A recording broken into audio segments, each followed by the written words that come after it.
all the dishes. You're setting the table. You know, I used to be like that. And one day my husband, I went to a conference like this, and someone said something like this several years ago. I think about 28 years or something ago. So I got back home and I set the table and I was sweating. And my little son came up and said, "Mom, who are we expecting?" I said, "It's your dad." He said, "Dad, isn't that important?" So even the children are watching because they are innocent learners. How do you set your husband's table? Do you dish it out? Some of you have beautiful dishes. You stack them up for Jehovah wickedness people. So come and inherit after the rapture. The same plate your husband has been using to eat since Canada was founded. It's still the same plate. It's old, it's rickety, it's still the same plate. Same set of cutlery. Excuse me, go out and change. Go out and change and buy new sets and change regularly. My husband's seat is different. I'm a pastor's wife. My dining set has 14 chairs. We always have a crowd. My husband's seat is different, and you dare not sit on it. He's a king in this kingdom. He faces his pressures and ministry and all that. So when he comes home, I want him to come to his kingdom, his empire, with expectation. His tension is bursting. He's happy. He's looking forward. When last did you receive your husband or welcome him with a bouquet in your hand? At the door.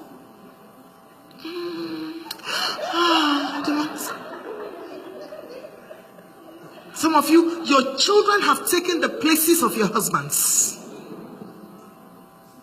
And you keep making sure that children come in between you. Don't finish that meal. It's my husband. That yogurt is for my children. And your husband is wondering. Every time. My children. In 25 years' time, those children will have gone. If they don't go, you will pray, "God, please take them. Let them go. Let them go and get married. Please, Lord." And it will be just you and the man. And sometimes you will be lonely, even though you are two. Because you did not build that relationship over the years. So it's important for you to please feed the man correctly. Stop giving him the same meal every day. Learn as a woman. The way you set the table, the way you lay the bed, the way you mix the meals. Be creative. Serve him. Let him know that you have his time. It's important for you to do this. After the man had eaten and drunk. Speaking to you married men. Stop giving your husband same carbohydrates every minute, every day. Think.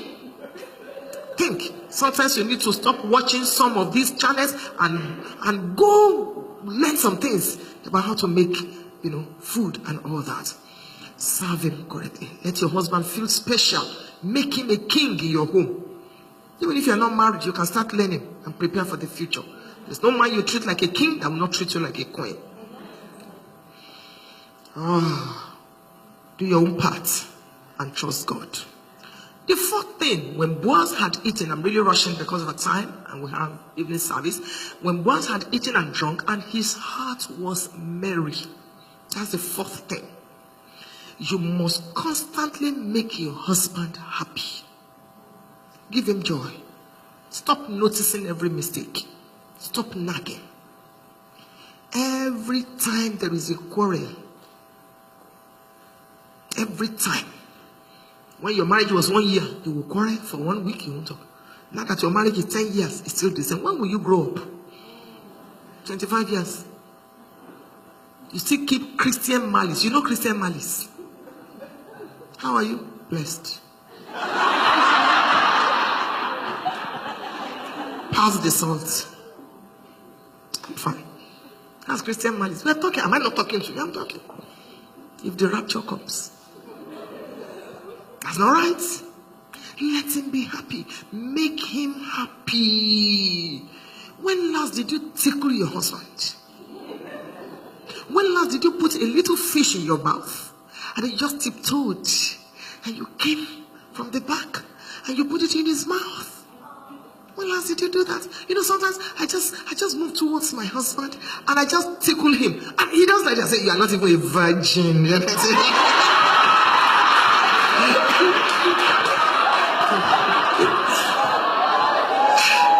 Just to make him laugh. Just to make him happy. When last did you do that? When last did you pillow your head on your husband's chest while he's watching Arsenal and Barca? When last? You stay in the kitchen for 2 hours. What are you cooking? You can't even come around. That's why as a woman you must improve on yourself. You must know a little about everything. Isn't that your husband and your children are discussing? I see. What did you see? You can't even contribute anything. I see. You don't even know the name of any club. You don't even know. Say, and they say Barcelona. Say, is it the wife of Obama?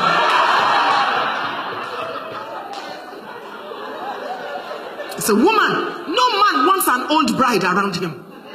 You must keep improving on yourself. Even if you're a great grandmother, you're somebody's wife. And it is your responsibility to make that man happy. Make him laugh. Stop dwelling on all his mistakes. Be happy. Sometimes my husband puts me on his back, and all that. Sometimes I try to put him on my back. He's bigger than me, I just want to call forth the little boy on his inside. Come out. Come and laugh. Come, and all that. I was watching you, your body language. And I said to myself, they are truly happy. If you're happy, you can't hide it. You see some couples. The woman wants to spit it on. Yes. I'm always looking straight. What is wrong with you? Why did you get married? Marry your friend. It's not every time you have sex. I've been married 31 years. It goes down after some time. I'm telling you, if your life is based on sex, you've lost it. So there must be other things that will keep the marriage going. As the man ages, the generator is also...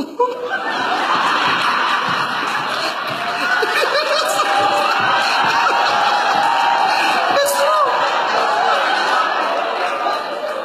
When we're newly married, you could have sex 4 times a day. In the kitchen, in the bathroom, anyhow, anywhere. That's why I always tell couples, when you're newly married, don't let anybody interfere, because you need to bond. It will tell in the evening of your marriage. It will tell in later years. Sex is like the water that mixes the sand and the cement in building. So you must have it anywhere. It doesn't have to be initiated by the man. It's a sign of immaturity to say, until my husband, I don't want to appear cheap. Excuse me, you are living in Stone Age. It's your husband, it's your marriage. Because some of us we have African backgrounds. You don't want to say, I want sex. Okay, let me teach you what to say.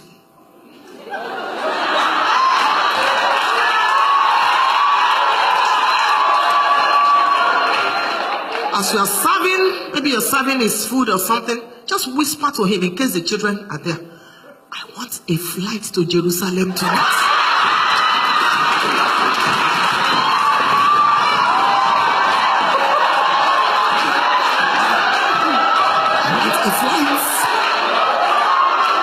The man understands.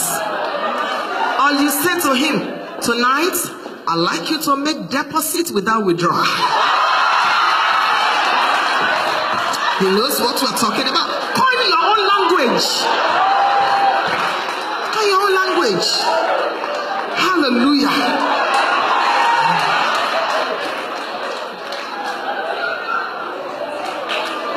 Why are you laughing? Be spiritual now. Be spiritual.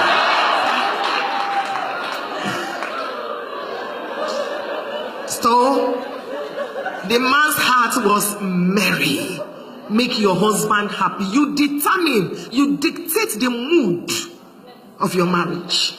As a woman, it's your part.